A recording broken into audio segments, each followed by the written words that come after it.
দেশৰ স্বাধীনতা দিৱসৰ দিনটোত একাংশ উদণ্ড বাইকাৰ্ছৰ অটপালিত উত্তাল হ'ল বোকাখাতৰ ৰাজপথ। স্বাধীনতা দিৱসৰ সংজ্ঞাই সলনি কৰিলে নৱপ্ৰজন্মৰ এইসকল যুৱকে। অভিভাৱকৰ নিয়ন্ত্ৰণহীন এইসকল ফুলকুমলীয়া যুৱকে স্বাধীনতা দিৱসত স্বাধীনতা প্ৰিয় সাধাৰণ লোকক উৰে দিন কৰি ৰাখিলে সন্ত্ৰাসিত। সকলো ট্ৰেফিক আচৰণ বিধি উলংঘা কৰি বোকাখাতৰ ৰাজপথত এক প্ৰকাৰৰ অনিয়ন্ত্ৰিত স্বাধীনতা প্ৰদৰ্শন কৰিলে এওঁলোকে। বাইকৰ আগে আগে দেশৰ শৌৰ্য বীৰ্যৰ প্ৰতীক জাতীয় পতাকা দৃষ্টিকটুভাৱে বান্ধি শতাধিক কিলোমিটাৰ গতিবেগত চাইলেঞ্চাৰৰ বিকট শব্দৰে ইখনৰ পাছত সিখনকৈ 10-15 জনীয়া উদণ্ড বাইকাৰ্ছে ত্ৰাহী মধুসূদন দেখুৱালে ৰাইজক। সংঘটিত হ'ল কেইবাটাও দুৰ্ঘটনা, আহত হ'ল কেইবাজনো। স্বাধীনতা দিৱসৰ নামত ৰাজপথৰ সকলো নিয়ম উলংঘা কৰা এইসকল দেশৰ ভৱিষ্যতক নিয়ন্ত্ৰণ কৰাত যেন ব্যৰ্থ হ'ল আৰক্ষীও।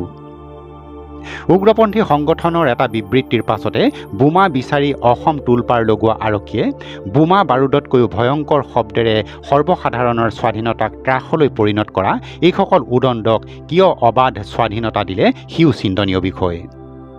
তাতোতকৈও মাৰাত্মক কথা হ'ল অভিভাৱকৰ নিয়ন্ত্ৰণহীনতা। দুৰ্ঘটনা এটা সংঘটিত হোৱাৰ পাছত আৰক্ষী অথবা আনক দুখ দি কি লাভ? আপোনাৰ অনুমতি অবিহনে আজি কেনেকৈ কলৈ গৈছিল আপোনাৰ হিয়াৰা মথু পুত্ৰ সন্তান? উল্লেখ্য যে আজি সংঘটিত দুৰ্ঘটনাত শান্তিপ্ৰিয় লোকো বলি হৈছে উদণ্ড বাইকাৰ্ছৰ বাইকৰ খুন্দাত।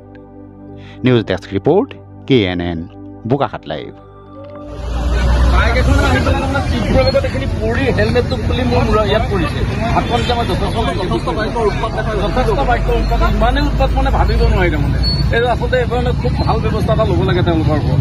মানে ই বহুত এক্সিডেণ্ট কৰিব। এতিয়া আগতে হয়তো বহুতক চাগে কিবা কৰি আহিছিল, এতিয়া মানে তেওঁ আচলতে ভাল ব্যৱস্থা এটা তেওঁৰ ওপৰত ল'ব লাগে। কিন্তু এনেকৈ আচলতে 26 জানুৱাৰী 15 আগষ্ট এনেকৈ নাপাতে। মানে ইমান উৎপাতকৈ 15 আগষ্ট নাপাতে। আমি মেডিকেললৈ আহি আছোঁ। প্ৰশাসনক মানে ইয়াৰ ওপৰত বিশেষ ব্যৱস্থা ল'বৰ কাৰণে এটা অনুৰোধ জনাইছোঁ। যথেষ্ট উৎপাত হৈছে, যথেষ্ট উৎপাত হৈছে, মানে বহুত বেছি হৈছে। মানে প্ৰশাসনে ইয়াৰ ওপৰত বিশেষ ব্যৱস্থা কৰে। আমি মেডিকেললৈ আহি আছিলোঁ যোৰহাটলৈ। গাড়ীখনতো লাগিছে মোৰ অকণমান থাকি।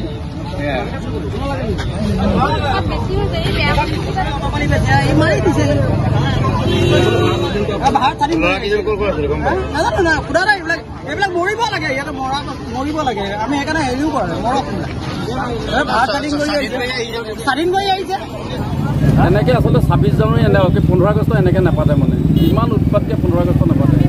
আমি মেডিকেললৈ আহি আছোঁ। প্ৰশাসনক কি জনাব? প্ৰশাসনক মানে ইয়াৰ ওপৰত বিশেষ ব্যৱস্থা ল'বৰ কাৰণে এটা অনুৰোধ জনাইছোঁ। যথেষ্ট উৎপাত কৰিছে, যথেষ্ট উৎপাত হৈছে, মানে বহুত বেছি হৈছে। মানে প্ৰশাসনে ইয়াৰ ওপৰত বিশেষ ব্যৱস্থা এটা ল'বৰ কাৰণে আমি মেডিকেললৈ আহি আছিলোঁ যোৰহাটলৈ। গাড়ীখনতো লাগিছে মোৰ অকণমান থাকি। এইখনলৈ মই আছিলোঁ জিনিঘৰ ওচৰতে। মই বোকাৰৰ আহি আছিলোঁ। তাৰপিছত চাউণ্ডটো লগালে পিঙত কিবা চাউণ্ড কৰা নিচিনা আছে। তাৰপৰা গাড়ীখন বেক কৰি পেলাই মই লগালগ আহিলোঁ। আহি পেলাই দেখিছোঁ দুফালে দুটা পৰি আছে ল'ৰাকেইটা। 3টা ল'ৰা আছিলে। বাইক দুখন নহয়, মুখামুখি মাৰিছে। কিন্তু মুখামুখি মাৰিছে। বাইকখন আহি আছিলে, ইফালৰ বাইকখন আহি আছিলে। ল'ৰাকেইটা মোৰ বয়স বেছি নহয়, আপোনাৰ 18-19 বছৰ 20 বছৰৰ ভিতৰত হ'ব। ৰজাবাৰী ল'ৰা পাই যথেষ্ট পাইছে। আপোনাৰ এইফালে কিছুমানৰ ইয়াতে এইফালে মাথা চাথা ফাটি গৈছে। ল'ৰাকেইটা আপোনাৰ এটাতো খুমদাই ল'ৰা আৰু আমাৰ বাকী এটা ৰজাবাৰী ল'ৰা। আৰু ইটো ল'ৰা মই ইমান চিনি পোৱা নাই বাৰু এতিয়ালৈকে। ৰজাবাৰী দুজন, ৰজাবাৰী দুটা ল'ৰা হয়।